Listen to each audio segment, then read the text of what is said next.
Check, check, check. Welcome to the Stereo Jux podcast. I have the one and only Praise in the building. Yo, yo. What's happening? I'm chilling, chilling. So, the last time, well, let me go back.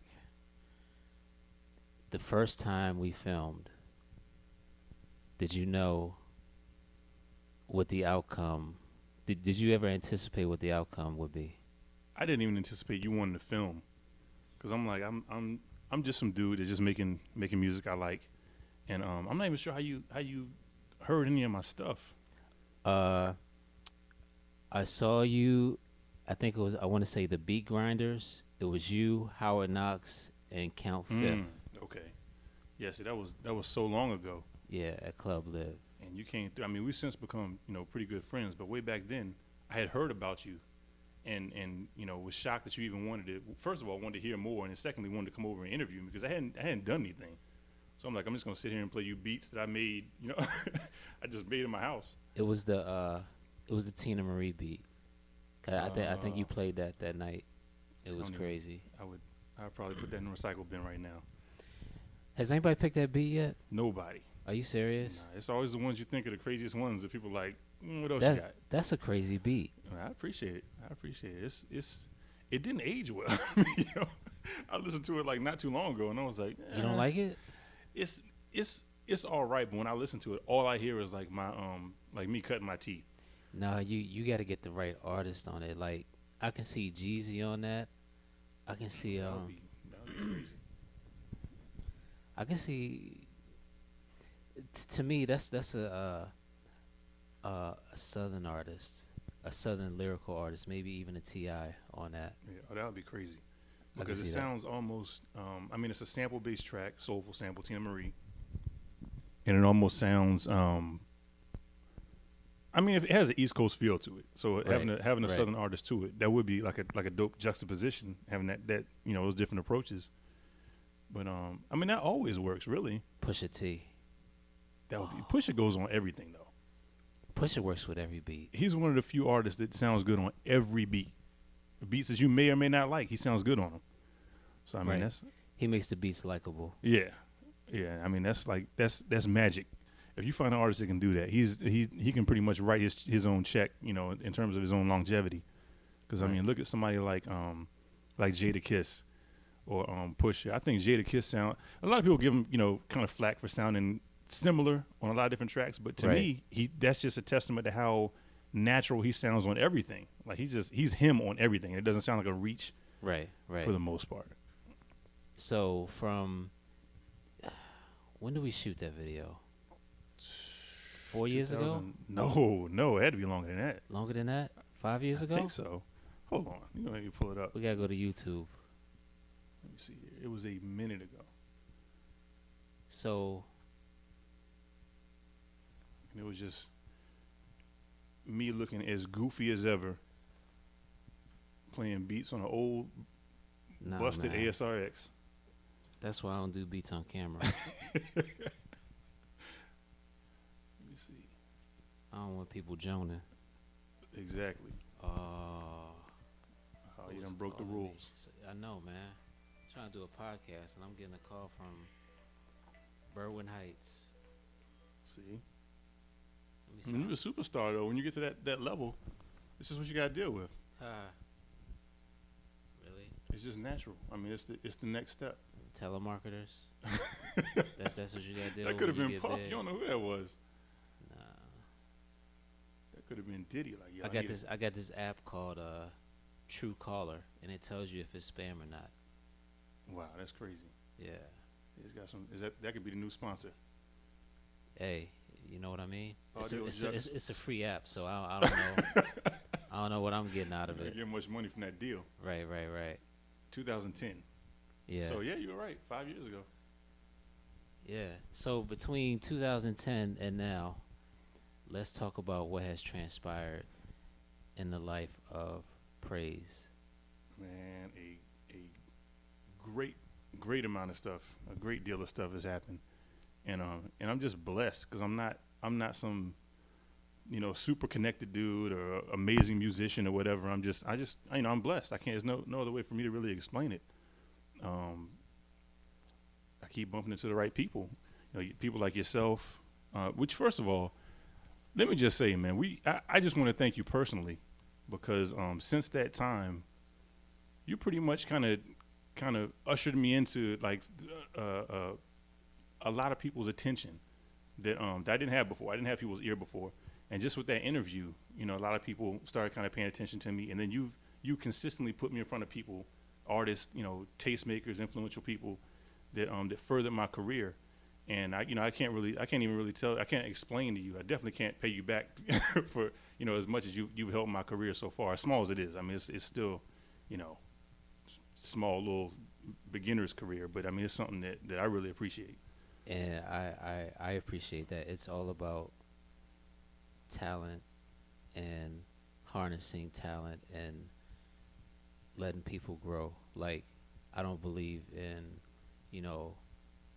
even though I'm a producer, I recognize talented cats. Yeah.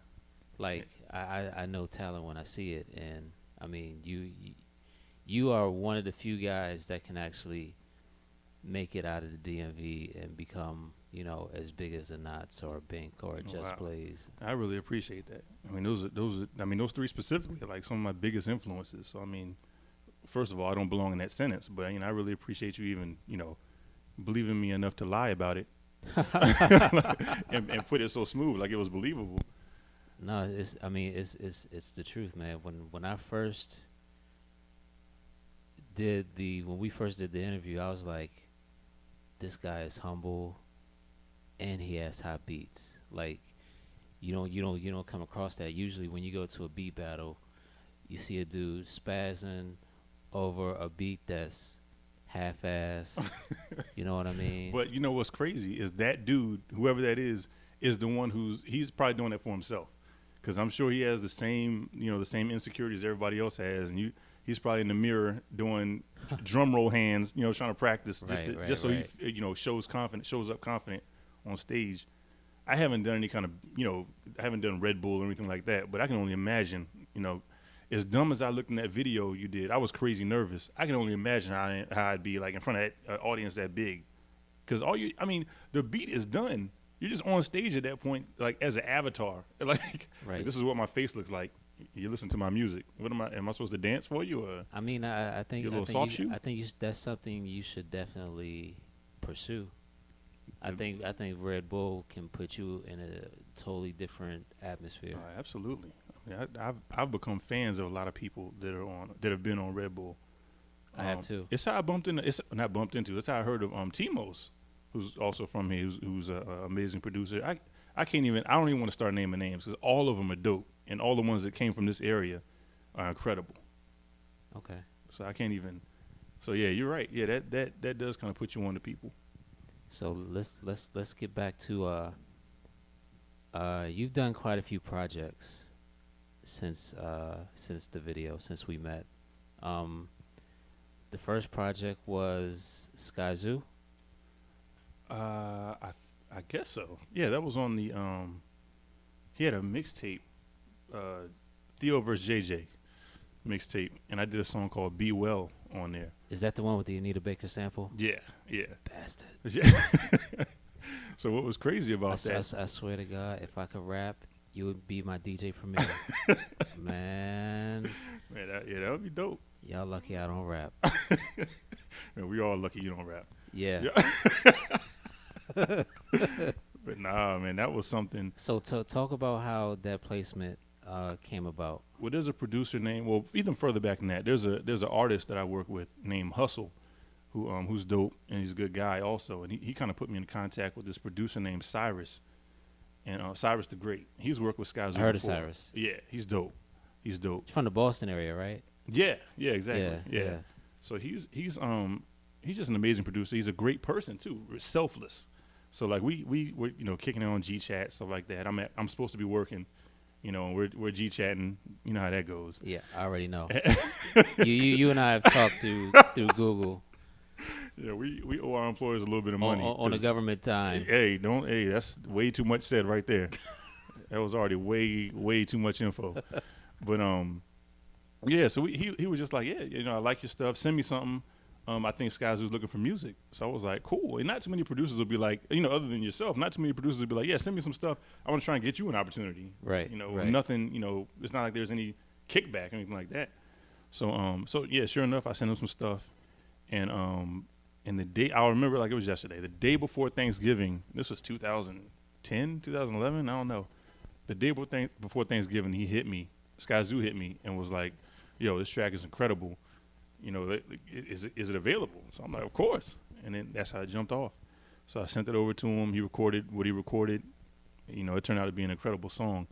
Unfortunately, it had a pretty recognizable sample in there. Yes. So it had he was able to release it on iTunes, but that track had to be on the online exclusive, version of it. Can I tell you a pet peeve I have? What was that? Why is Skyzoo always putting you on a bonus track? Yo, Skyzoo, my nigga, if you ever listen to this, please stop putting praise on the iTunes only. Here's the thing about Skyzoo though. He's an artist with all his projects they're highly conceptualized. They're they're real cohesive, and he's all about feeling. He's all about making a project or a product that has a cohesive feel and makes sense. So in each case, I personally want to be like, man, I want to be on the actual John. Right. But I see where he's coming from each time. His albums have an ebb and a flow, and tracks fit where they fit. If they don't fit, they obviously got to be taken off of there. So I was happy to even be included on the online version. And I know you're talking about the newest album, Music from My Friends. I'm on the bonus track. That's a blessing to be on there. But this is gonna be the last time you be on a Skyzoo bonus track for real. I mean, that's up to Sky. If you listening, this will not happen again. Thanks, management. He said management. He's gonna be like, all right, so no more praise joints. No, he can get a praise joint. It's gonna be an album. It's gonna be a single or album cut. It ain't gonna be no bonus iTunes. See, that's up to the direction of his project and whatever it is. Like I said, he has a great vision, and he's able to put whole cinematic projects together. So he's good at that. I really enjoy it. Like, joking aside, I enjoy Skyzoo's like since Cloud 9. Yeah. Like, I've enjoyed every one of his projects. Right. Which is what made it so crazy, because I was a legitimate fan of Skyzoo before I even thought I'd ever have an opportunity to send anything to him. Right. So when the opportunity happened, I was geeking out, trying to remain composed, sending a return email, not trying to look like a fan. But but yeah, that was a big blessing. It was a surprise. Okay, so you send it to Skyzoo, and then you catch the attention of another highly rated MC. Who was that? You put me in front of a lot of people, so I don't know. First name Pharaoh. Oh yeah.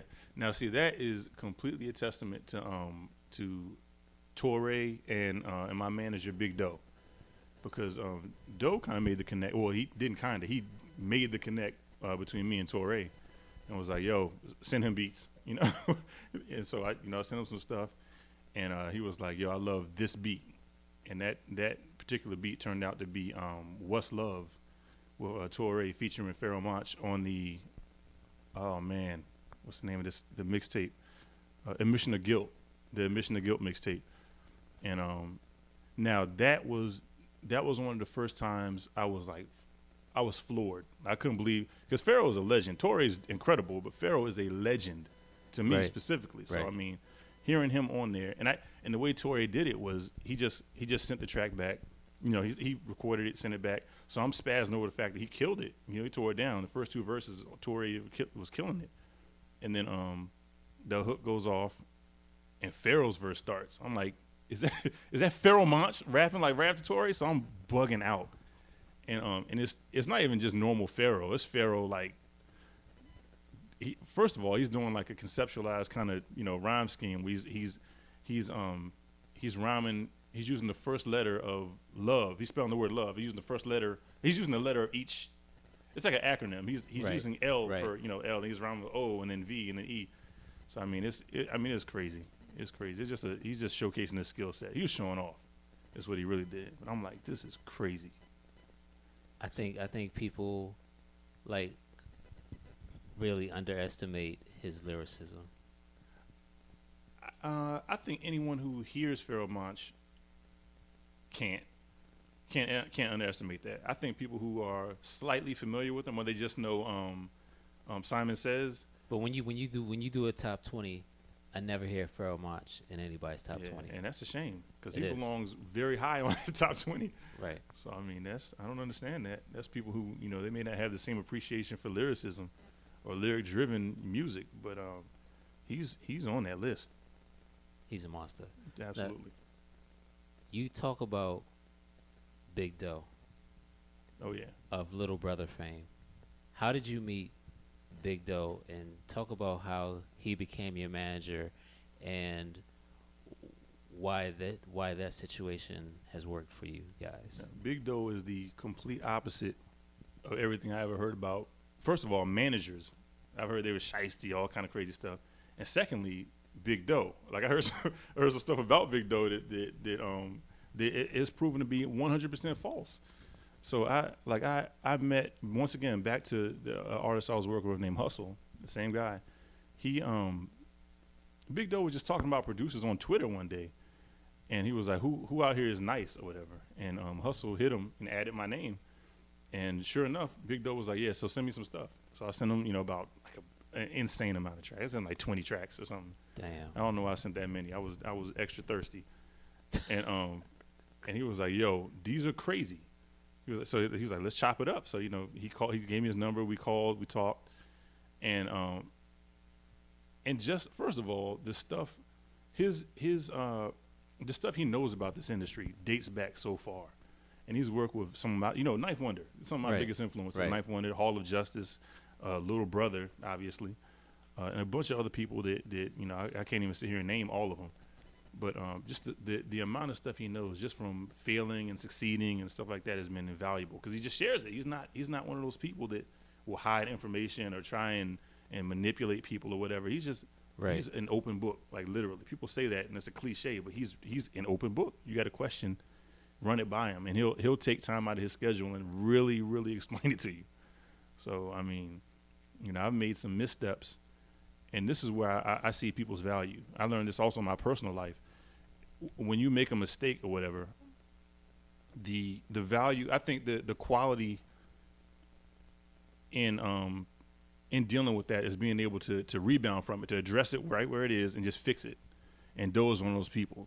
I made some missteps or some mismanagement, misdealings with certain artists or certain approaches to working.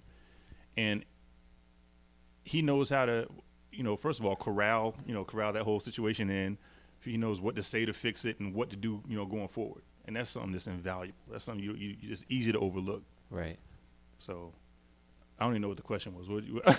I just started rambling. No, the question was, how did you guys meet, and how does that situation work out with you guys? Yeah, because it seems like it's a good situation. Yeah, it is. It really is, because he's like I said, he's a really selfless guy, and he'll explain everything to you. So as situations come up, we assess it, and we send tracks out, or we whatever it is, and he runs over paperwork and everything like that. So I mean, it's real seamless. Our personalities work really well together, and it just works out. It just works out. It's not a lot of fuss. It's not a lot of crazy stuff you hear about the industry and getting jerked by managers. Pause, just in case, and just stuff like that. And it's none of that. It just makes sense to me. It feels good. I want to make sure that everybody that I'm working with, I feel good about working with, on a personal level, on a spiritual level, everything like that. So he's a crazy dude. He's wild, but it just makes perfect sense. Okay. You're on the Barrel Brothers album, right? I am. Yeah. How many tracks? I did one track 9, Albee Square Mall. Okay. And that came about. I mean, that's kind of residual from, at that point I had worked with Skyzoo and I had worked with Touré. So, it made sense when they were like, we're working on this album. I had a folder already. I was like, all right, let's go. So I sent them some stuff. They told me I sent them a bunch of stuff, and they were like, nah, this isn't it, because they were going for a certain feel. Okay. And so I had to kind of go back to the drawing board and retool and figure it out. And I sent them some more stuff, and they chose the track that became Albee Square Mall. and that was a crazy track. It was featuring Living Proof, who's dope, and it just the song just came out dope. That's one of the tracks where that was. So I tried to shy away from flipping a sample on that track. So that's not a sample, and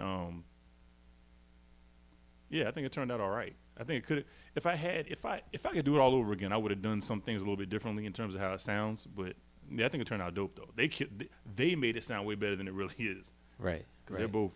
I mean, it goes without saying. They know what they're doing with the pen game. So I mean, it just turned out to be a great project. So on this latest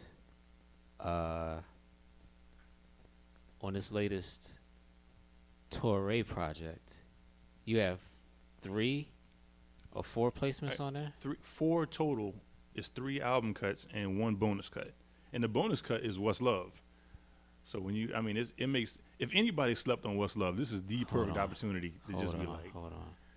Why do they keep making praise the bonus cut? Nah, see, this one is justified, like legit. All of them are justified, but I mean, this one, I get you're trying to get me in trouble, but the one like this one is an old. I mean, it was on Admission of Guilt, so he there's a new mix on it. It sounds a little bit better. Okay, all right. Yeah, and it's for anyone who missed that mixtape, because this is I'm trying to tell you, this is a show-stopping performance from Pharaoh.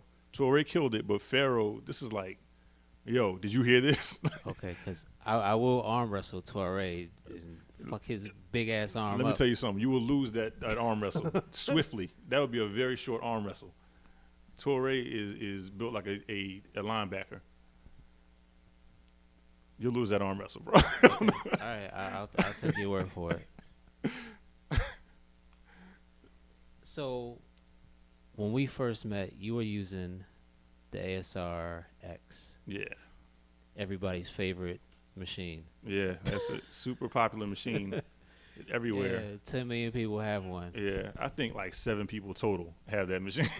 No, I mean, Actually, when it came out, I knew at least 30 people in my neighborhood who had it. Yeah, it had a little cult following. I bet you 24 of those people turned that right back in and got an MPC. Probably. It was really glitchy. The MIDI implementation was terrible. Jay Cyanide swears by it. It's a dope machine. I swore by it for a little bit, and it's Jay Cyanide is dope with it too. So that's the thing about that machine is once you get over its little idiosyncrasies and its little glitches and all that, you love it because you know how to deal with it. Right. So it's hard to give that up, one, and it's hard to use something. It's hard to incorporate something else because it's one of those boxes. It was supposed to be all inclusive. It was Insonic's response to the MPC 3000, believe it or not, which is ridiculous. I don't even know why they even tried. They tried it, but the funny thing was like that the ASRX came out after the ASR10. The ASR10 had and I know somebody, whoever hears this will probably know a much better way to put it or exactly what this is, but like the audio digital converter was not that great on the ASR10.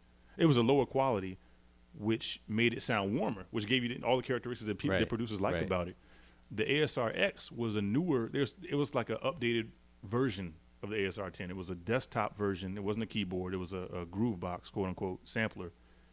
And it was CD quality sampling. So it was supposed to be like crystal clear sampling. Whatever you sample is what you hear, no character. And they thought that was going to be like better, but all I did was it gave it, you sample something that has no character. It just sounds like whatever you hear. It didn't warm it up or anything. You know what I didn't like about it? The octagon buttons. I was like, oh, whatever, polygon or whatever. Yeah. No, I know. Yeah. I liked it because to me, it was a cross between a keyboard because it was laid out, like one octave of a keyboard. Right. And it was also kind of like pads of an MPC. And I always wanted an MPC. Truth be told, the only reason I got the ASRX because at that time it was like the cheap version of a standalone sampler. Because MPCs were going, new and old, were going for thousands. Right. And now ASRX, now you get one for $250 on eBay. That's crazy. I mean, hardware samplers they're almost dead now. Very few people use them. You got the Renaissance and See, I You don't really know, count that as. I mean, that's hardware, but to me, that's a MIDI controller. Like the machine, the Renaissance, even the new MPC Touch, and all these things. They're MIDI controllers that have like implemented software. So like they work directly with a specific DAW, right. and that's dope. I mean, it's all the stuff does the same exact thing. But they work with other plugins as well. You can use it as a plugin. Yeah, I've seen. Yeah, you can use it as a plugin in certain DAWs and Right. things like that. But at the end of the day, if you get a Renaissance or you get like one of these MIDI controllers that have keys and pads on them or whatever, there's not that much difference you're gonna come across.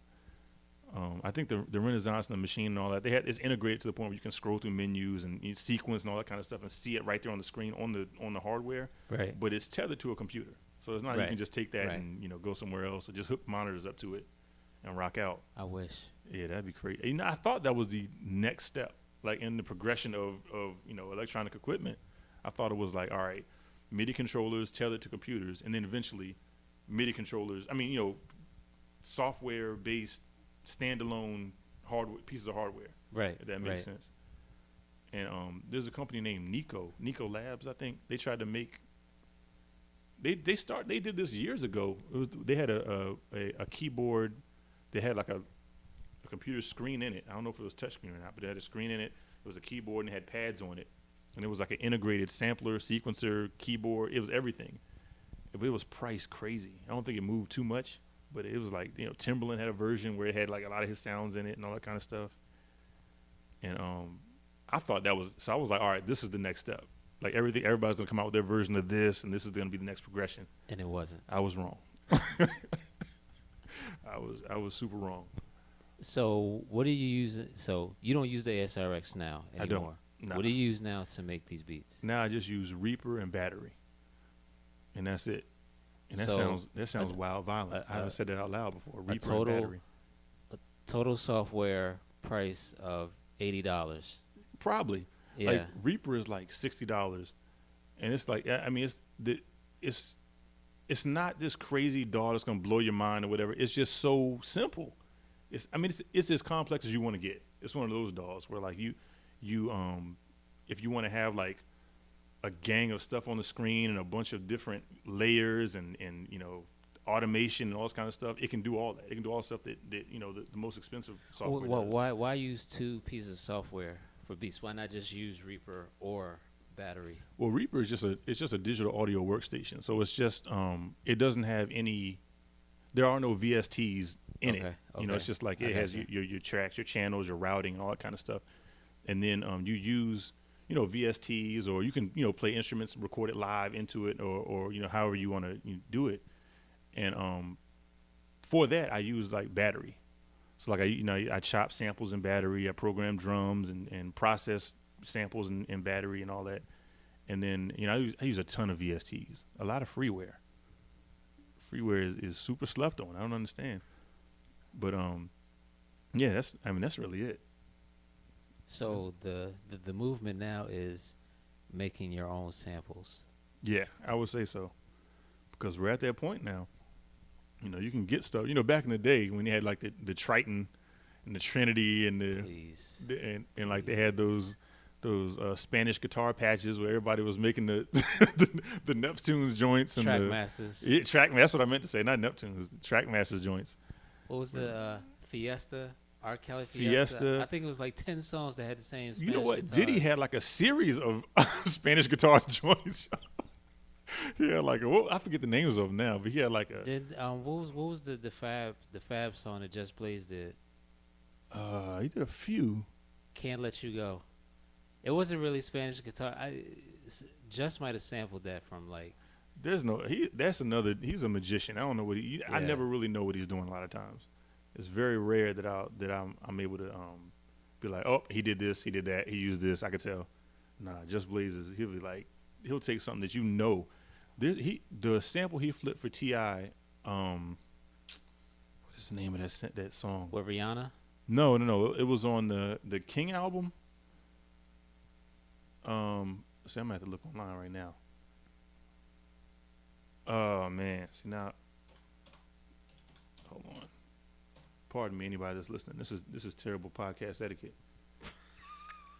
I already know. I'm just typing and saying and ah. It's all good. They lucky I didn't get the fried chicken yet. For real. We talking real greasy on the mic. Man, this is gonna be the blackest episode. It's literally fried chicken in the equation. Hold on. All right, so it's Literally. I'm talking to you. It's called I'm Talking to You. Just Blaze. I have that sample and had it for years, and I used it. I flipped the sample, and it's in the archive, but I did not recognize that sample until one day I was just kind of, I don't know how, I heard like one piece of I don't know how, somehow I kind of heard like at the end of that song or whatever, and I was like that particular chop sounds kind of familiar, and listen, I'm not proud of this. I was trying to think of a creative way to say this, but I went on whosampled.com. I'm not going I'm sorry. I'm not going to lie. I hate that site because it's just a straight up snitch site. Yo, but it is outing so much stuff. The game is the game, though. I mean, you can't. You know what? I don't even go to that site. All right. Well, make me feel more comfortable about it. So I don't even go to that site because it's some stuff I don't even want to know what it is. Just as a fan of this thing, though, I'm curious. I'm naturally curious about who used what and how and all that. Not all the time. Just like I couldn't believe this particular one. I'm not going to say it on the podcast, but this sample, it doesn't make sense what he did to it. If it's on Who Sampled, people already know about it. I'm sure they do, but I'm not gonna be a. Just Blaze actually did. He just did a radio show. He did a takeover of Q-Tip's show on Beats One. I'm completely aware. And he played some original samples. Oh yes. The T.I. Rihanna. Live Your Life. With that he replayed. Yeah. Oh my God. It's crazy. Amazing. Man, I don't understand. Like he has one thing I missed this part of it. I need to go back and listen to that podcast or that episode. But so during the Fade to Black movie, he is, a lot of people know, especially producers and aspiring producers, we all know that track that he played Jay-Z was not the actual track he played Jay-Z. Right. They couldn't clear the sample for the movie movie rights usage. So they just kind of, just do some random music over top of it. And it was just like a drum loop or whatever. And Just Blaze has talked about it ad nauseum. He's talked about, that's not the track that I made. That's just something they threw on there for sample clearance issues. I always wanted to hear what that track was. And I think he played it on that show. He did. Oh, man, I got to go back and listen to it. I always wanted to know. Like, when I hear it, I'm going to go back. I'm going to edit the DVD and put that beat, like, back on the DVD and rewatch it for the full experience. Because I'm like, I always want to know what that beat was. And you know what? Just Blaze is so crazy. Like, I know him to be crazy that when I first saw that movie, even though it wasn't even his beat and it was just a drum beat, I was just like, this is crazy. Oh, you that Just Blaze joint? Like, listen back to it now, I'm like, okay, that was like, I was just hyped because that wasn't even his beat. Right. But that's just how much his reputation precedes it. So, I mean, he's when you get that nice, your involvement in a project will make it sound better than it might actually be. Yeah, because I'm actually interested in Slaughterhouse now. And Slaughterhouse is I wasn't before. Really? I listened to I wasn't a fan of the first album. I like those guys as MCs. Yeah. But I wasn't a fan of the first album. Yeah, I agree with that. I mean, it was I was able to appreciate it because I just like straight spazzing. But it wasn't a cohesive project. It wasn't at all. It's not something that's gonna get a ton of replay value with a lot of people, I don't think. But yeah, with Just Blaze being involved, it's gonna be crazy because it's not just Blaze. He's the talent that you just said you had about kind of recognizing talent in other people and kind of putting people in the right positions. Just Blaze has that also. So he's working with other producers that are also big influences and incredible producers like Illmind and Arab and right. I mean the list goes on. I think there's a couple others, but you know what? I can only think of one whack Just Blaze track. What is that? And that was the joint from I think it was Harlem World where he sampled New Edition, Candy Girl. Oh, that's okay. That's like but that's early in the game. That's origin story. Just Blaze. That's early in the game. But everything after, I can't think of a whack Just Blaze beat I can't think of one at all. No, you're right. And I'm trying. Like I'm trying to think of one. There has to be some somewhere, but yeah, I don't know if he played it. I haven't heard it. Yeah. Did he do the Mano and T-Pain song? That's probably one of the ones I least like. Mano and T-Pain. It sounds just like Live Your Life. Didn't he do that song? I'm Hustle Hard or something like that. No. There was one song that there was some. Oh, you want me to You do got the, Safari open. Go do ahead. my and- Googles? Yeah. Let me see. Just Blaze. It was on. It was Mano's second single, I think. I think there was one. I remember him. I remember there being some slight controversy between him and a few. All of the above. Didn't he do that song? That's what's popping up. Yep, Just Blaze. That's probably one of the ones that I least like. I don't even remember what it sounds like. Yeah, I don't remember what that sounds like. But so for that simple reason, I'm gonna say that it's not whack. Because, because if I heard it, I'd remember it, and I know it was crazy. But I know I keep bringing Pusha T up. he's a dope MC, I man. want to see Pusha T over one of your joints. You Pusha, hold on. what? Dear Pusha, service announcement, please. Because I know Pusha T is sitting around like listening to this podcast. I know you just dropped the album. He's the president of Good Music now. I know you just dropped the album. So he has free time to sit around and listen to this.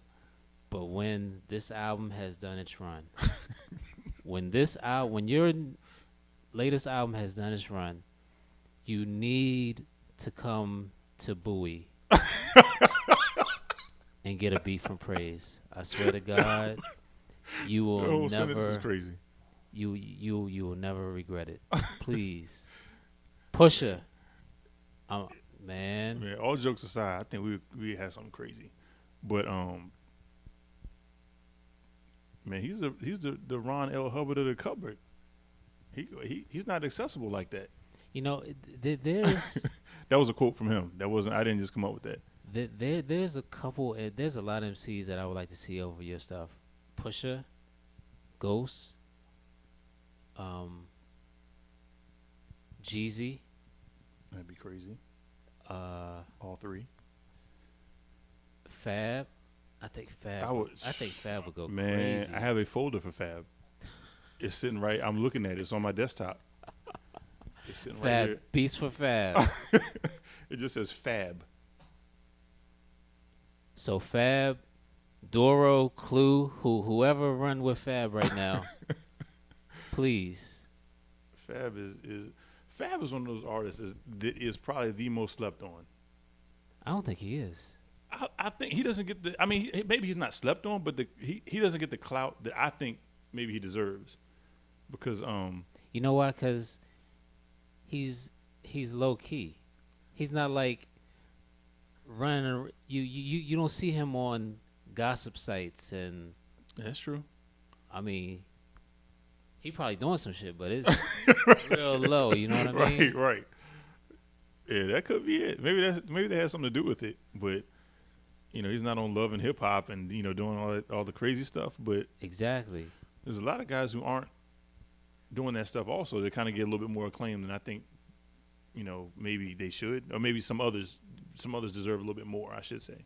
Right. Because I don't want to take anything from anyone. If you're getting publicity, it's for a reason, whether you agree with that reason or not. I can definitely, and shout out to my man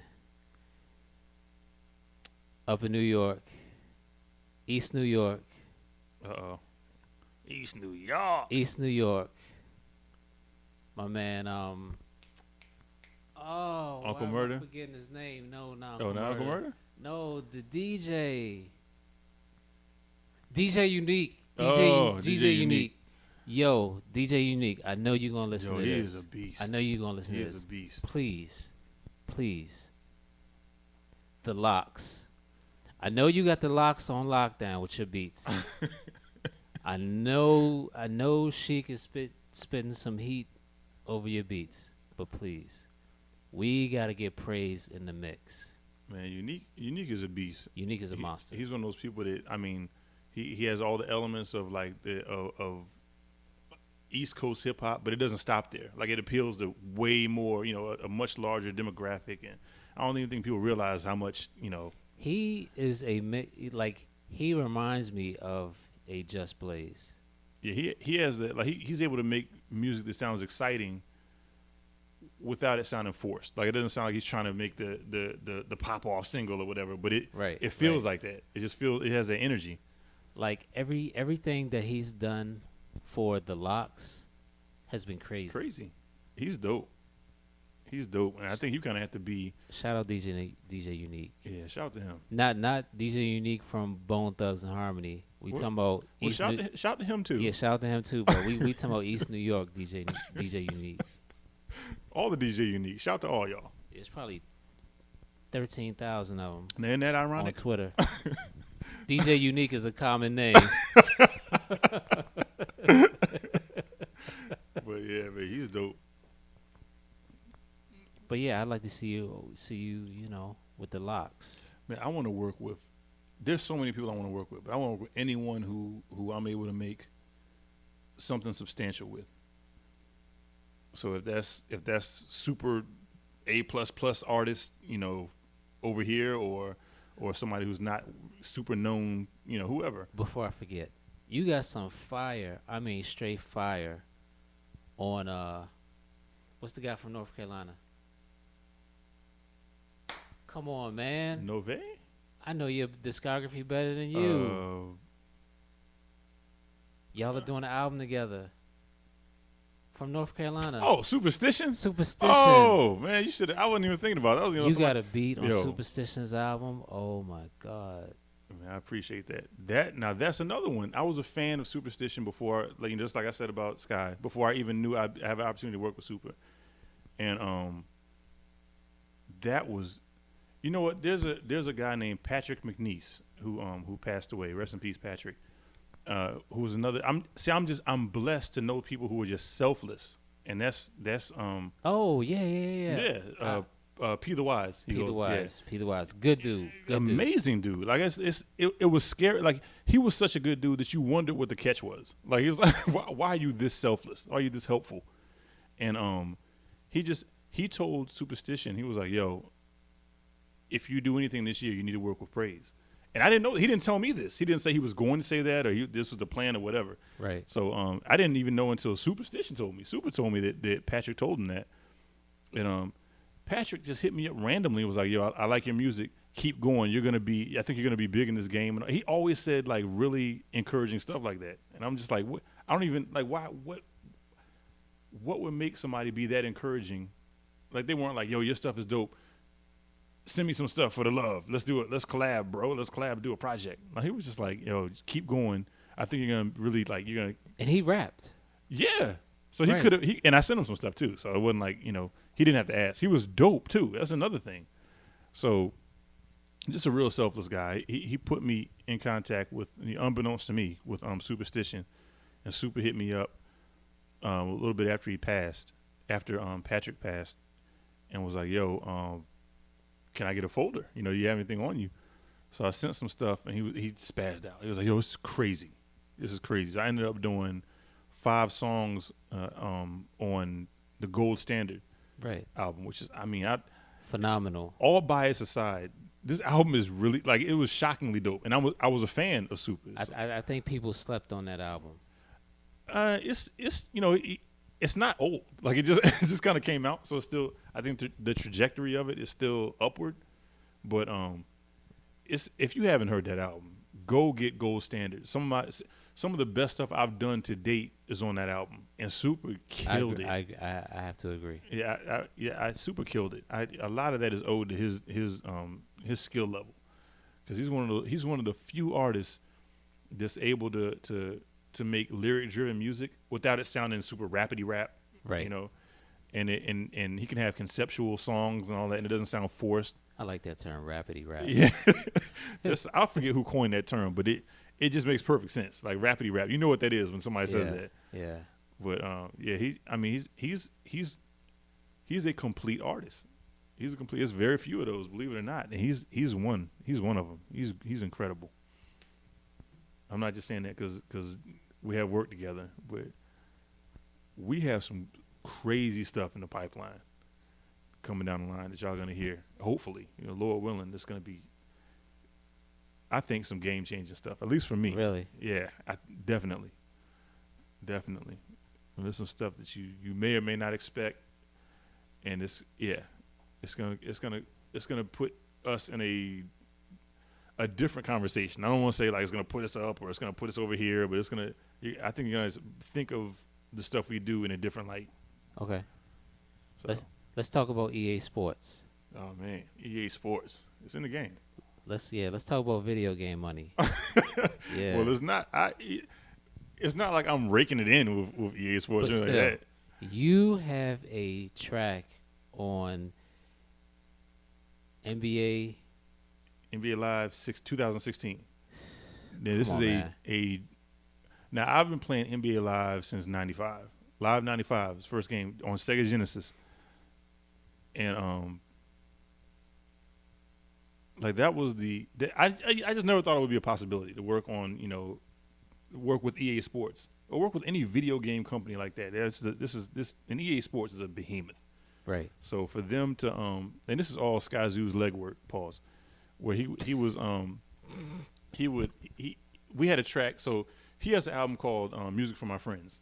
Right. Incredible album. Like I said, it was highly conceptualized. It's just a complete project. It's dope. You have the bonus cut. I got the bonus cut on Oh, nigga. And it's called Me and Sky Zoo gonna have a conversation. it's called Falling Out the Sky. And it's another track where, you know what? I'm happy you brought this up. Shout to MSX Audio. Shout to Matt Slack and M Simp. Yeah, how can we forget MSX Audio? I don't know, but those guys, they are the first people I've heard with the with this concept of creating music. And they may not have been the first people to do it, but they're the first people to do it and create something that I think I gravitated to. And that's where they would create music that with the express intent of it being sampled by sample-based producers. Royalty-free music. 100% royalty-free.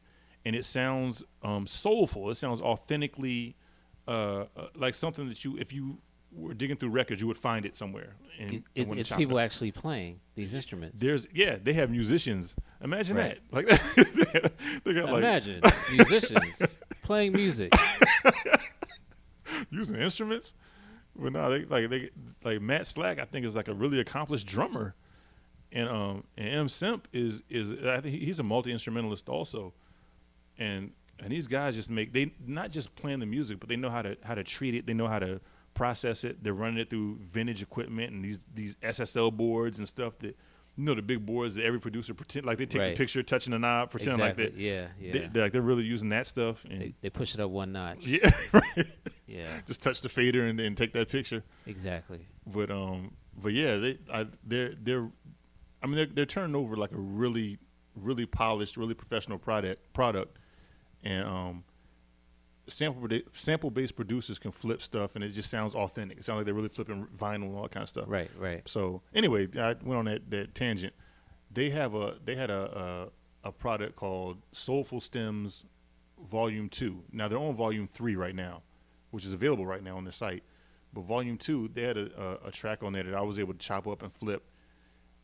And then I played drums on, and I made a beat out of it. And it's completely royalty free. And Sky Zoo killed it. It's Falling Out the Sky. And the reason that the EA Sports was able to use it was because it was sample free. Right. So so Sky Zoo has a connection with everyone. And, it's not even something that he just did. Probably he's worked with 2K Sports and EA Sports and a bunch of other companies. And so yeah, he was like, yo, we talked about trying to get all right. So I was watching the finals last year, NBA Finals. Okay. And they have this wraparound music that some of it sounds dope, some of it sounds a little bit generic. But I was like, I think I got something for that. Like it would be crazy if we can make something that they can play on the 2016 finals, Right. the actual NBA Finals. So I hit Sky and was like, yo, I have something that I think we can maybe submit for that or whatever. So he was like, send it through. I'll take a shot at it. Let me hear it. So I sent it. He was like, "Yo, this is crazy." He recorded something, and he was like, "I'm gonna see what I can do." So it was like I said, it was the finals, so it was a little bit late in the in the year Right, to try to submit it for that. But like a couple of days later, he was like, "Yo, I think we can get someone. I think we have an opportunity over here with EA Sports." And sure enough, people from EA Sports hit us and you know, to get the info and everything, you know, everything administratively set up, and yeah, that's what it was. That was my first opportunity to be with to contribute music or be a part of a track that ended up on any kind of video game soundtrack. So that was crazy to me. Cha-ching, cha-ching. Take a couple of those cha-chings off, but it was only had two. nah. It was my exactly, but nah. It's not even about that. It was that obviously being compensated is good, but it wasn't like I broke the bank. Yeah, Right. But it was cool. It was a great experience. EA Sports was, I mean, you know, for them to be such a huge company, they're really hands on and really personable. Like they're talking to you about like they're just, you know, normal people. The you know? homies. Yeah, just like they're just, you know, people you work with or whatever. So I mean, Yeah. that was shocking. I don't know what I was expecting, but So not that. let me tell you, I don't know if you know this or not. Me and the guys over at MSX have a close relationship. I've noticed. I've seen. By the way, I've seen your logos together. MSX Audio is a sponsor of this podcast. Use the word scratch to get 10% off your sounds over at MSX Audio. Is it MSXaudio.com? Let me check. I might put that code in right now too. And they have stuff that I use their stuff on everything. Yo, they got some banging drums. Not just samples. Like like you said, like they got drums, and really specifically they have like drum fills and then Yes. you know snares and hi-hats and like I'm typing it in now and I'm typing it in and autocomplete is finishing it. So you know I've been on this site a few times. And So it is MSXaudio.com. all right, Are they so, working on yeah, the site? Yeah, they're working on it. So they're Okay. probably upgrading it. Okay. They do a lot of. I mean, they're really professional. They're really polished. So Yeah. they're always like upgrading it, making it bigger and better, and all kind of stuff. So, I think it was the first Soulful Stems. Yeah. Oh, sorry about that. That's all right. That's my alarm. All right. I think I told them about you, Really? and I had them check the video, and I was like, "Oh, we gotta work with Praise. We gotta work with Praise." Man, that's crazy. 'Cause So- I definitely submitted. They have I think you. Did you submit for the first Soulful Stems or the second one? all three. Okay, So- I think you won the first one, right? No, the first one I lost. You lost. Okay, The second one I won. the second one you won. All right. Yeah. So fast forward, Soulful Stem 3 comes out. Yeah. You submit a beat. Right. Simp calls me. Man. It's like, yo, Praise sent some fire. Man, that's crazy. I didn't realize he called you. He's like, but he can't win twice in a row. I wish they told me that before I made the track, because then I would have maybe slowed down on it. I made it like so whenever they put those samples out, I always tell myself the same thing. I'm like, all right, I'm not going, I'm not going to like jump on it and spend all day flipping the sample and whatever.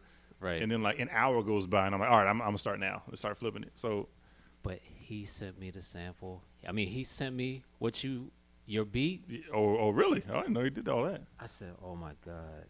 I was like, in my mind, I was like, "Yo, your rules have to change. it has to be the best beat." Man, But you know, in fairness, you know, they want to be completely transparent, and I understand, and you know, but see, I didn't even realize that. Now the person that won, Daniel Steele, he's dope too. Daniel yes, Steele yes, is his name. So I mean, he's dope too. So they could have spun that either way. That could have been, you know, whichever. You know, he could have Right. legitimately won it, or they could have, you know, whatever. But yeah, not taking anything from him. He's a beast. I love those guys. Yeah, I mean, they're great people. So like Yeah. I said, I keep, you know, I attribute that to God putting me around the right people, or bringing the right people around me. and you know I'm grateful for that. I'm just blessed to be around people that have they're not like the horror stories that you hear about this industry. Right. You know, there are people that are selfless, that are, you know, cool to be around, cool to work with, and they're not trying to be shiesty or have some weird ulterior motive. And MSX Audio are just, they're genuinely good people. They're professional businessmen, but they're you know, Yeah. they're just good people. So I mean, With that's, some banging sounds. man, I don't know how they figured out when they realized that they could do this. But those guys are incredible. Yo, do you remember giving me a DVD of drums back in the day? You had Probably. a live drummer Oh yeah, give yeah, you yeah. hits. Yeah, You still use those, don't you? every day, Oh my every God. single beat. So there was a live Yo. drummer. There was Hold a up. church drummer. I lost the DVD. So Oh. hence I'm gonna need that folder Yeah, again. man, I got it's on this. This is a hard drive right here. I got it. Nigga, what? I could send it right to you. You could take that home and just bring it back whenever you're done. Oh. No, you But- know what? Upload it to With like Dropbox or something like that. Yeah, Dropbox. I can do that. yo, those drums are crazy. Man, that's you know, believe it or not, any drummer that plays like a live, like just live one shots of every piece on the drums, that's pretty much all you need. Like this, Yeah. once you learn how to process samples, you can get whatever you can make it as expressive as you want to make it. A drum set is expressive. Did you hear the J Zone record where he played? Man, J-Zone is incredible, and this is like He is a monster. I feel like he kind of sat on that pause. Like this was something that he's been a drummer for years. This isn't something that he just picked up, I don't think. So I mean, like he had this ability for like the longest time, ever since he was, you know, he first was rapping. No, I don't think he was a drummer back then. Really? I don't think he was drumming back then. I thought he was always kind of up on that. Like just maybe he may not have been as dope as he is right now, but I thought he was always he always had that in his pocket. Pause. I don't think so. Oh, maybe I'm wrong, but either way, But he's yeah, dope now. Either way, J Zone is dope. Shout out to J Zone Man, shout to him. I need to get some more drums. with the drum breaks. I Man. think that's on another good friend of mine, drumbroker.com. Man, Yo, Drum Broker, this crazy drums. he's like his site is like an aggregate for all these drum samples, all these sample packs and all that kind of stuff. So you can Right. go there and get whatever type of music you make, whatever feel you're going for is there. You can get it from that site. Right. So, man, this is a brand new day and time. Like this is back when we started like making music or getting interested in sampling and all that kind of stuff. We had to find the record Man, not only that, with that drum break. we had to find the record, find the drum break, find something that somebody hasn't used yet, find it, you know, not by Googling it, not by downloading it, but going to a record store and just actually Yes. like putting hands on it. Yes. And that's, I mean, But you know, hey, there's no shame in my game. I will flip. I already told you. People know I will flip a sample that has been used countless times. yeah, why not? Why not? If you bring something new to it, who cares who used what? Man, So I mean, I'm about to flip Cheryl Lynn Encore when I get home. but the flip like Happy Day or something, Lovely Day. But I mean, it's all about what you do to it. It's all about how you dress it up, how you incorporate your feel to it, your Right. sound. Like, I had when Just Blaze did when he freaked Super Freak. Man, that was I said, man, you know how many people been thinking this is the corniest sample ever exactly to use, exactly. even after Hammer used it. Yeah. So that was eye opener for me too, because when I heard that, I was like, it's not about getting the and I knew this a little bit before that, but it's not about getting the super obscure, you Right. know, track that there's 3 pressed in the world of and all this kind of It's stuff. about how you flip the Exactly. sample. That track is probably the most widely. I mean, everybody knows that track. Everybody, whether you follow Rick James or not, you know that track. Right. And for him to flip it that way, I mean, and you're hearing it in ways you've never heard it before. That was a testament to one, to Just Blaze's creativity, but two, to just that approach to music. Because like, you know, speaking of MSX Audio and that kind of stuff, I don't think of sample based. I don't think of flipping a sample as using something that somebody else created now. I think of it as like a production approach. Because if I use something, if I create a sample myself, and then I print it to audio as a wave or whatever and chop it up, I'm not sampling. I'm sampling, but I'm not sampling. I'm programming it like it's a sample. So it's an approach to music. It's not me relying on somebody else. Right. So I think that changed the whole conversation on sampling. I also like. I think people, like especially myself, I'll just take a well-known sample just to see what I can do with it. Yeah, that's another thing because it forces you to kind of do something that will change what somebody else thinks about that track that they're Right. very familiar with. Right. So I mean, yeah, that's also a good point. So yeah, I have like the Anita Baker track. Now that's one I didn't really do I didn't flip it too crazy. You weren't like, where did this come from? But it's something that I was able to Come on, flip dog. it. Everybody knows Anita Baker. That's you're not getting ready to flip that and have some people wondering what that is. Right. But I was able to kind of put my spin on it, and that's my feel. Somebody else flips it like it's gonna be way different. Hopefully. Right. But yeah. So taking a well-known sample is a good way to test your limits, test how creative you are, and it kind of forces you to be creative. So I mean, I think every once in a while it's good to do that. Even though I appreciate the audio files like Heck Dolo, Slim Cat, I appreciate Man, those shout guys to them. who knows records. Like I really do. Like if I go record shopping, like if I want to look for drums, Yeah. like I would definitely go with Slim Cat or Yeah, Heck Dolo. hit them up. Yeah. Yeah. Slim Cat. Slim and Heck Dolo. Those guys, they have a crazy collection.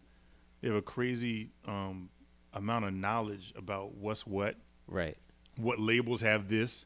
What sounds usually come from this type of artist and what sub label is under. I mean, these guys are like savants. They're like geniuses. I don't know how they figured out how to amass all this info. Yeah, but like I can't look at the back of a record, look at the musicians, and be like, "Oh shit, Tom Jones is playing the electric guitar." Like what? yeah, this is Michael Spencer, and I know he's Right. crazy on the roads. So this that, and the other. Exactly. Yeah, I'm like, do they have an afro? All right, cool. I'm gonna put this in the basket. I mean, Yo, I swear to you, that is my go-to for picking up records at the record store. Yo, they got afro? Afro, whether it be a male or female, Right. and like if the album cover has like outer space, Yeah, or that's always a good one. or a city background, Yeah, that works too. I know it's hot. But Yeah. but if they got like afros with open shirts and gold chains, It's gonna be you disco. know it's disco. Yeah, that's gonna be 4 on the floor. But you can slow down disco. And make something crazy. It makes something crazy. Exactly. Yeah, that's true. Shout out to the Alchemist. Shout out to For everybody. Like, that's like when you go like because I've done this. I've gone digging and gotten all duds, complete dud. Everything is trash. And No, nothing's a dud. and well, that's true. But when I'm like maybe I wasn't as skilled as I should have, as I'd like to be. So I'd get something that in my mind I couldn't make something out of. So it was a dud to me. And but the fact that it was a dud and it was all I bought, it forced me to use it because I'm like I just bought like 18 records and I don't like any of them. So let me figure out a way to get into it and whatever. And that kind of helped me. That helped how I process records because now I know how to manipulate it so much where it sounds completely different. And it's not even. It doesn't even resemble what it was on the vinyl anymore. Can I tell you the worst genre of music to sample? What's that? 80s music. 80s bands. You know, Like the Cars, Oingo Boingo. but what's crazy about the '80s is just like you said, they'll have some of the corniest, most unusable But stuff. the R&B was hot to me though. But then you'll find some stuff that's also in the '80s that has there's some stuff from like '80s records that almost sounds like it was flipped already. Like it sounds like it'll be like this dark sounding synth orchestra that sounds like this crazy it'll almost sound like an Alchemist kind of beat already. Now there are a couple strays from that. Like what's the joint PM Dawn used? Oh, I'm not that familiar with PM Dawn. Was that a Human League song? I can't remember. You know PM Dawn. I mean, I know who they are, but I wasn't like I'm not like an avid. From the Boomerang movie. It was his only song. Live Without You or some. Come on, man. I'm drawing a blank. You remember Boomerang? Yeah, the Eddie Murphy joint. Yes. Yeah, I remember the movie. I don't have the soundtrack like Oh, you didn't buy the on my soundtrack? iPod. Okay, No. all right, never mind then. But I think PM Dawn sampled. Spandau Ballet. It was Spandau Ballet. True. He sampled True. Remember that? I'm drawing a blank. Oh man. I'm showing my age. I'm not Slim Cat or Heck Dolo, so I don't have this expansive knowledge of all these different records. But back to my point. 80s bands, terrible genre. Terrible. See, that's hard. There's some my terrible God. stuff, but there's some crazy stuff. Yeah. I just went to the record store with he lives out in Wisconsin now. Overlord. He's just He putting was- everybody's personal business out. He was His address is 1734. right. He was here in town. We went to Psalms down on 14th Street. I pick up a record. It says bongos, and it got crazy bongos on the cover. Yeah. I'm like, ooh. I'm like, yeah. I'm Straight bongos. I'm about to get my my bank on. Yeah. Man, I put on the record. It's the fucking group, the Bongos. I said, God. There's not a damn. bongo on that record, Not probably. a bongo on that record. Yeah, Man, that's crazy. terrible. Man, it's Yo, tough. stay away from the 80s section at record stores. Man, you can't even say that. Go to the straight jazz, R&B, gospel. Yo, gospel is slept. I Gospel- can't even say go- slept. It's not slept on anymore. But No, gospel is still slept on. it is. Now, here's the thing about gospel and me. I feel weird about flipping. I don't feel weird about flipping gospel. I feel weird about flipping gospel, and then like it might end up in the hands of somebody who's gonna get it and be like, MOP. I pull a fifth out, I clapped it. You're Right, just like, right. You sample gospel, they go put their foot in somebody's ass. good luck clearing that. Even if you don't clear it, just not even about clearing it. Like, how did you feel? Don't you feel a little bit weird about like I would. this? would. This song is about praise and worship, and then somebody on it is You have to give that to Kendrick or Common or like Lecrae, Most or like Def. Eshawn Burgundy, or like Bizzle. Who is Eshawn Burgundy? There's some Christian artists out there that are incredible that get slept on because they're Christian artists. Eshawn Burgundy is one of the main ones in my opinion. He's incredibly skilled, like really polished skill set, lyric driven, like a MC is MC, like really dope. Not rapidy rap, but he's dope, Right. and people know he's Christian. And so they assume it's going to be corny or a little bit cheesy and all that, because there's some Christian rap is corny and cheesy, especially earlier Christian rap. Yeah, you do a song and you got Sounds of Blackness doing the hook. right. Yeah, I think there was it was a period of time where people didn't really know how to make music that they could relate to personally as Christians, and also something that sounded authentically hip hop. So and Eshawn's one of those people that knows how to do that. So I mean, Now, I think that is a problem with Christian producers with selling beats. yeah, I would say so. There's definitely a conflict of interest. Is probably the best phrase I could use for that, because you want to have, and again, I'm blessed to just have been able to just naturally organically come across artists that don't go too crazy. They're not saying stuff that's too reckless. Right. But I had a track that I had to kind of take back from an artist that pretty well known. It's a duo, and they're really influential, really well known. You can't say. I don't really want to say because it seems like I'm trying to be petty and be like, yeah, I took my track back from such and such. But Okay. I'll tell you when we turn it off. Yeah. In fact, I told you before. But it's a duo where one artist in that duo in particular was one of my favorites. He's dope. He's one of my favorites. And he just said something so reckless. I was like, I'm super uncomfortable with this. On your track? Yeah. Ooh. Yeah, I'm super uncomfortable with it. And Shout out Prodigy. no man, come on man, Nah, come on, shout out to Prodigy and Havoc. man, come on. So yeah, so and to this duo's credit, they were like, all right, we understand. And it wasn't it wasn't Really? like any beef or anything like that. They were Okay. just like, yeah, we get it. And they just put those same lyrics on another beat, and the beat was crazy. You know, the album came out and it was still dope, but yeah, it was just something that I personally was like, I feel a little bit weird about it. But yeah, and that issue hasn't come up again since. Everybody I worked Okay. with since then has made something that I can stand behind. It's not something that makes me feel weird or compromises my faith or anything crazy like that.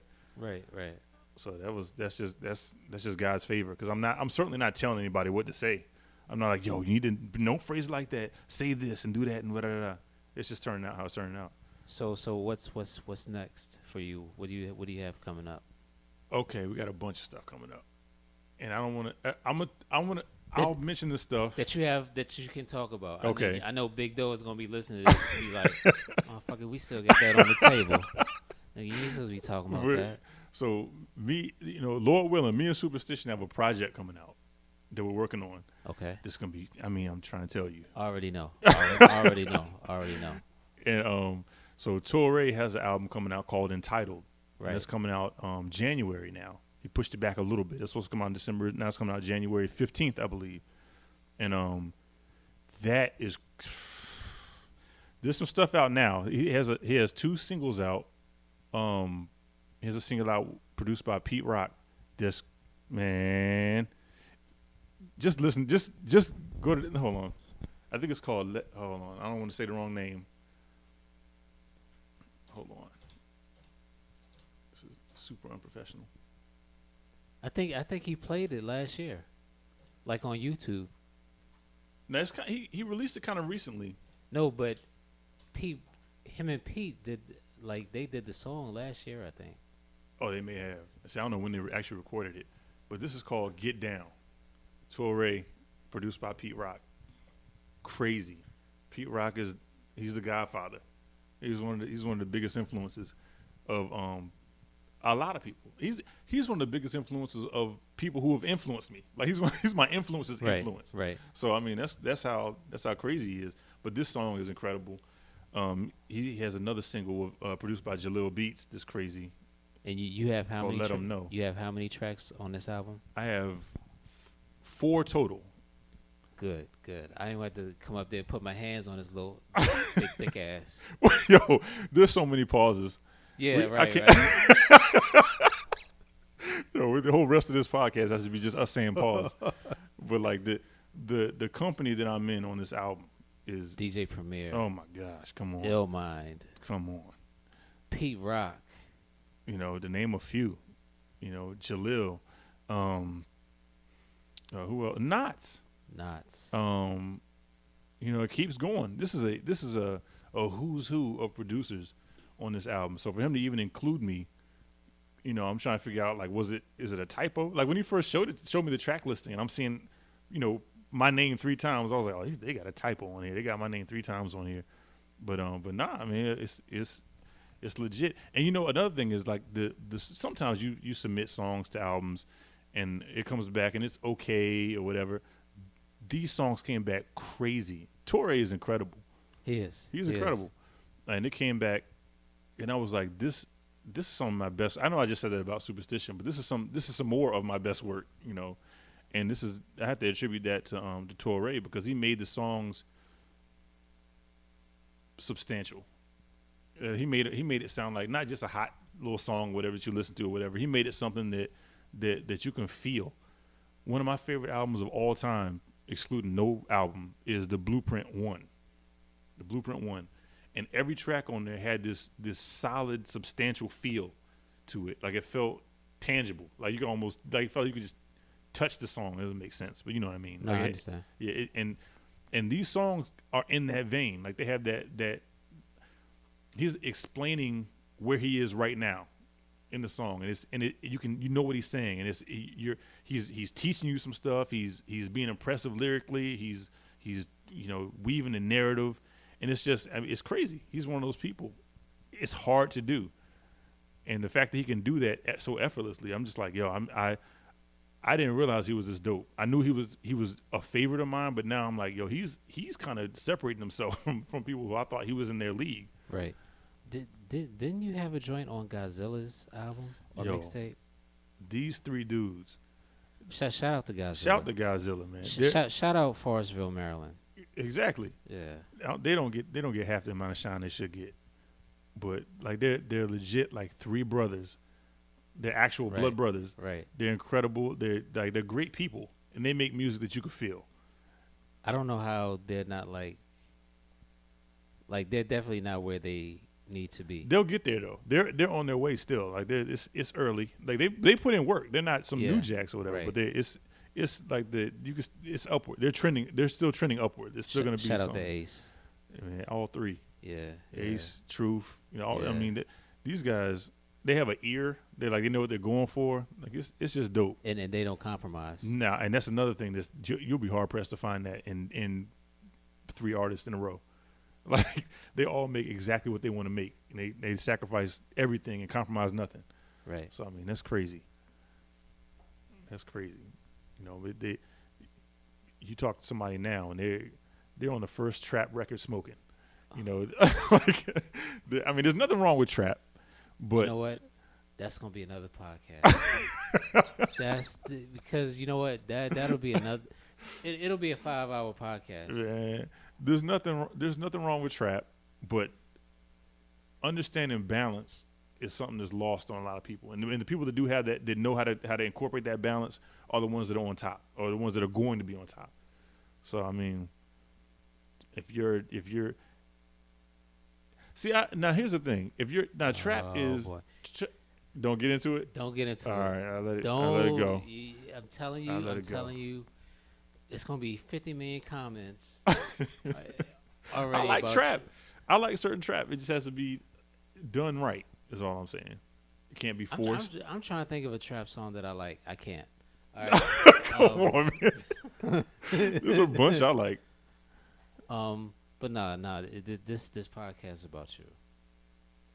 We're not gonna delve into trap music on this episode. Well, I got some trap stuff. I played it for you. Did you? Yeah, you kept saying it wasn't trap. Oh yeah. It didn't sound like trap. Because I tried to make it. The only hold on. We gonna go on trap for about 30 seconds. The only reason it sounded like trap because of the triple hi-hat. Yeah, but that's an element of it. But that's it. Yeah, that's a big. Just because you do triple hi-hat does not Doesn't make it make a it trap. No. Well, that's the thing. All these songs, all these subgenres and all that, they're not about separating it from something else. It's about feeling. It has when you say it, you're not putting it in a box. You're just saying it for the sake of for the sake of reference.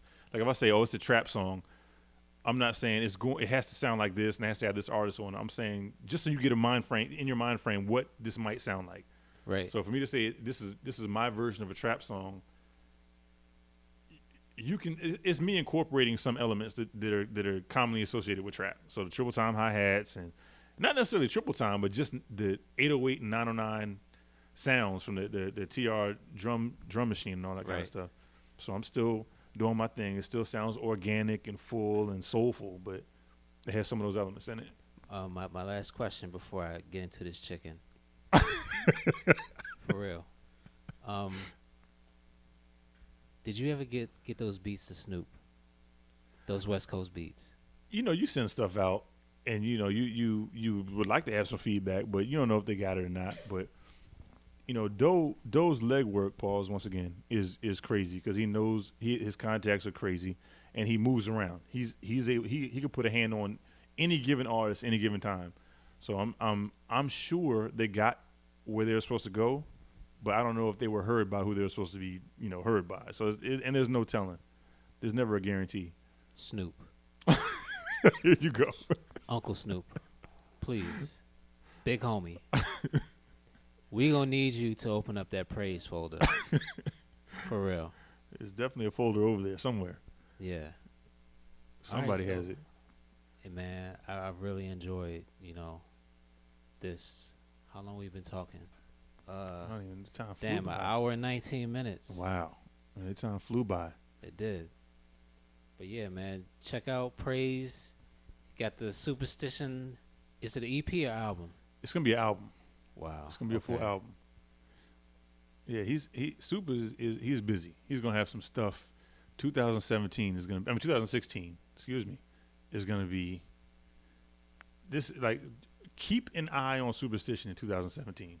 2016. I keep saying the Right. wrong year Yeah, I don't know what the hell's wrong with because you. that's how long he's gonna have a reign. You got the It's Superstition gonna start. album. You got the Torre album Yeah, coming up. yeah. You'll probably do another Sky Zoo bonus track in Come on, 2016. man. But so I'm also working on a producer album, just a praise album, where I'm working with some of my favorite artists. Okay. And this is I'm crazy excited about this one. And I'm gonna put the title out now. This is an exclusive. It's gonna be called The Death of Fear. It's gonna be called The Nice. Death of Fear. And Can you say any artist that's going to be on there? nope. All right. I'll say this. Every artist I work with so far that we named on this podcast, I'm trying to have something from them also. Okay. So- We left out somebody that you work with out of the podcast. Who's that? Big Pooh. Yo, that's another. How did we forget that? I don't know, man. When you start naming names, that's why I don't like to name names because then it start. You're obviously know. we're human. We're gonna forget something. Shout out to Big Pooh. Yo, Big Pooh. That's another surreal moment in time because he was part of the influential rap group Little Brother, legendary rap group. Some people might say that's premature. I don't think so. Big Pooh is somebody who, in my opinion, has every right to be, to not. Maybe this is just me trying to be modest or whatever, but he really didn't have to talk directly to me. He was one of those people in my mind. So the Right. fact that he would go back and forth with me, or even respond to an email or talk to me or whatever. I mean that's incredible. It's really encouraging, for him to want to work with me. So there's some stuff coming up that's gonna be, I think it's gonna be dope that we've done and that we're working on. So I mean I'm super humble. Like 2015 was super humbling, man, because I was working with a lot of people. Next year is gonna be even bigger. We got Snoop, we got Superstition, we got Pusha T. You put a couple names in there. I'll accept it. Hey, I'll take that. You got to put it in the air, brother. There you go. You I got to agree put with it it. in the atmosphere. I agree with that. Yeah. So, but yeah, That'd be dope. Yo, let me say this before you close though. There's an artist. There's two new artists. I say new. They're new to me. I'm sure they've been putting in groundwork, but their names are Conway and Westside Gun. Westside who? Gun. Okay. They're both dope. I think they're brothers. I'm not even sure, but they're both dope. Conway in particular is incredible. Where they from? Buffalo, New York. Damn. Okay. Yeah. Yo, Conway is incredible. You send him some beats? Not yet. So maybe edit this part out. But Oh.